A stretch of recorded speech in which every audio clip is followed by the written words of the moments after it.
Okay. Now, for a few minutes, since it was announced that there is Q&A, we can have Q&A.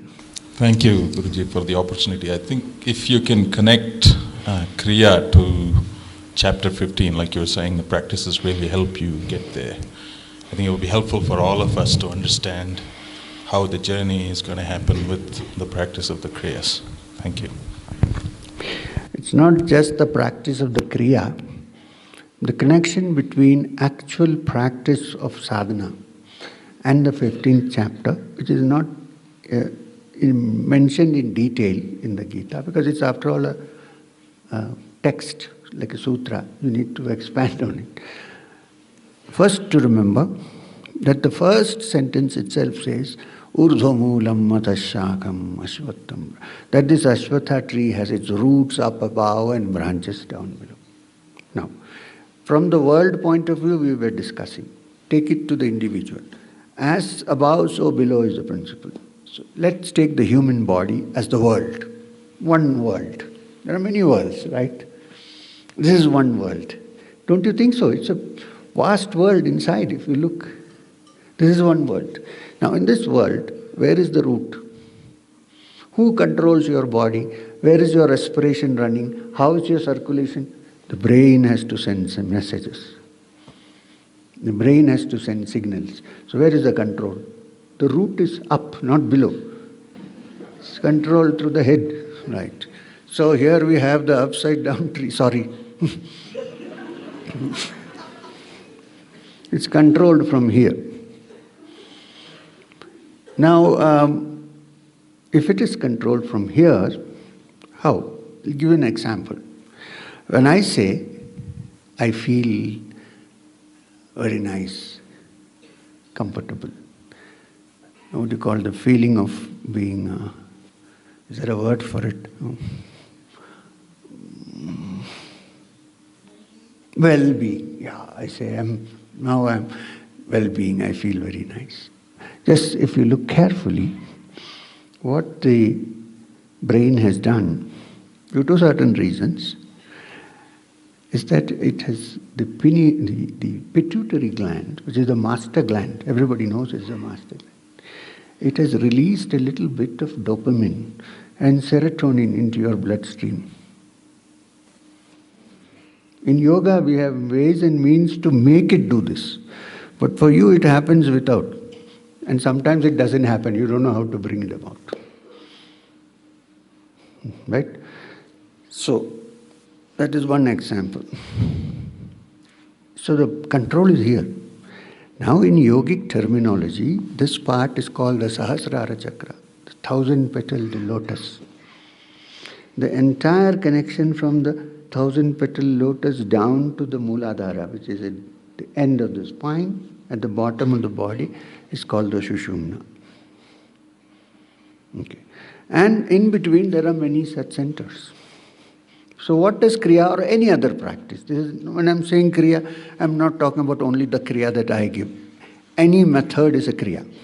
In yoga, Kriya is meant to be able to control the functioning of your central nervous system, your autonomous is called autonomous because you are not normally controlling it. But the yogi says we can control it. The left and the right vagus nerves, which form the plexuses in front, which are very close to what we call chakras. These can be controlled.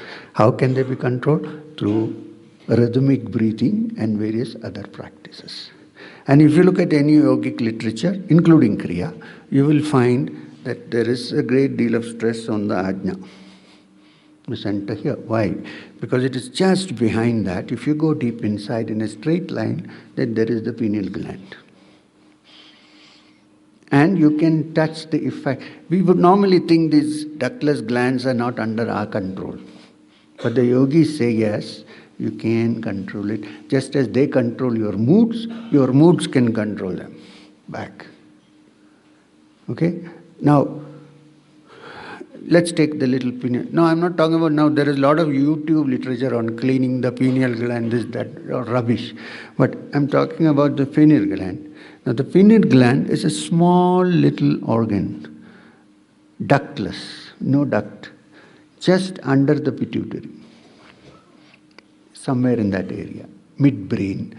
Going to go in. Suppose you push in from here and push in from here. When they meet, you might see the pineal gland sitting there, little fellow, very tiny.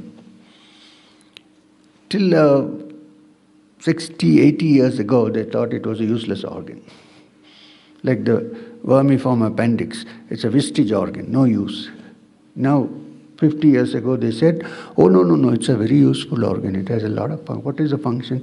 It controls your, to be very doctor-like, circadian rhythm. That means the rhythm of going to sleep and waking up is controlled by the pineal gland. When you have a jet lag, the circadian rhythm is gone. What do you do then? You eat melatonin. And it comes back. What is melatonin? The same thing that is produced by the pineal gland. Right? I don't eat melatonin. I lie down and hang my head down so that blood circulation increases in the pineal gland. And in one day I am free of jet lag. I'll travel so much, time zones. So,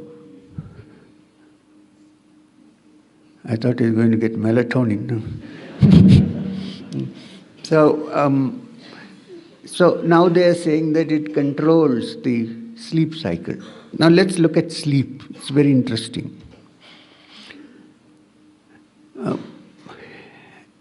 According to the Vedantic and Yogic textbooks, including Sankhya, sleep is an integral part of our consciousness. We have three. We have waking, we have dream state, and we have deep sleep. It's very interesting.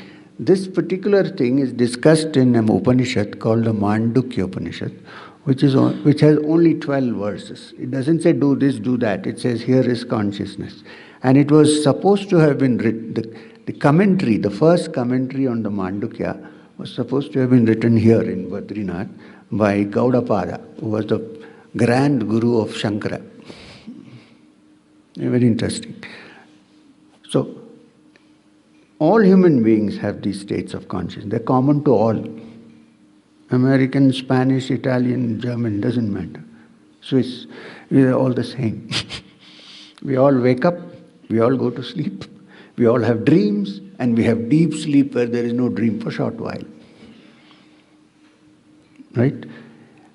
The Upanishad says, but there is also something which is called Turiya, which is beyond these three states, but is the witness through all the three states, but is not involved in it. Turiya. So if the pineal gland is connected in some way to deep sleep, aren't there other parts which may be connected to other states of consciousness? And isn't yoga a way to operate them, bring them into operation, if they are not working now? I'm not saying that the consciousness is a chemical product, that's not what I'm saying. I'm saying that when this happens, then one begins to access the consciousness and understand what it is. So this is the importance of yoga, and this is how it is linked to what has been said, that the root is up above and the branch is down below.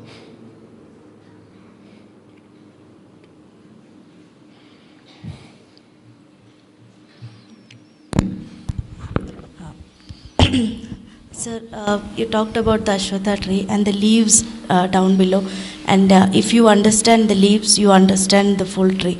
But the leaves are the Vedas. So for ordinary person, it is difficult to understand. No.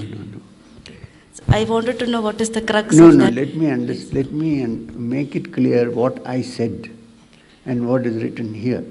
What is written here is not that the leaves are the Vedas. They're saying that the leaves are the only thing that the human being can understand, given that we have only the five senses and the mind to operate. Therefore, if There is no other way. You have to understand the Vedas only through this. Not saying you cannot understand. Vedas doesn't mean the Samhitas. Vedas means knowledge.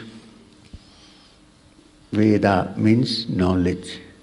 So when you say knowledge, they're not talking about the texts. They're talking about knowledge per se. How do we acquire knowledge in this world? Through seeing the things with our five senses and using that data, inputs, and analyzing and building our understanding of the object by the mind. This is what is called understanding. That is what is meant by understanding. And only through that we can understand the essence from which it has come. That is the meaning. Not that if you can't read Vedas, you can. In fact, there is a beautiful story. Sant Gyaneshwar in Maharashtra is very well known. I'm very happy to say that because he belonged to the Nath Sampradaya. See how divisive the mind is. Even after everything, there will be little bit. Yeah? So, Sant Gyaneshwar, I'm joking, there's nothing like that. Sant Gyaneshwar, his story is very interesting, that his parents, his father, after giving birth, after his wife gave birth, he ran away to take sannyas. I forget the names, but he went to a guru and took sannyas and started his training. And then he came to Alandi, to the temple, and there was a lady who was going around the tree. So when she saw the sadhu, she bowed down to him. So he blessed her, saying, "May you have all auspiciousness and be happy," and so on. She said, "How can he be happy? My husband has run away. He is no more here. He became a yogi." So he asked, "Who is this husband?" So I said, "It is the same guy who came to me." So, okay, he said, "What I say is always the truth. It cannot be untrue." He went back and told the husband, "Pack up and go back to your wife." So he came back. And Jnaneshwar and Muktabai and Nivritinath are all the children of this couple. He was a very spiritual man, of course. And so, since his father was from the Brahmin community, but then when you take sannyas and then give it up, then you are considered lower than the lowest. And since Gyaneshwar was born, nowadays people won't understand this. I'm talking about a system which was there in the olden days. So when Gyaneshwar was born, he was considered to be totally out of the structure of society. So one day the Brahmins were sitting and chanting the Vedas and having discussions. So Vedas. So this young Gyaneshwar went there and he said, I'll also join this. He said, "Get out. You are the son of so-and-so. You are an untouchable. Get out of here." He said, "But why are you so proud?" They said, "Because we are chanting the Vedas." So apparently the story is, Gyaneshwar said, "Even buffaloes can chant Vedas. What are you chanting?" The story is that he called a wayside buffalo, put his hand on the head and said, "Chant," and it chanted the Rig Veda. This is the story. So it is not important about, you know what I mean? Understanding is more important. So I think we will wind up now.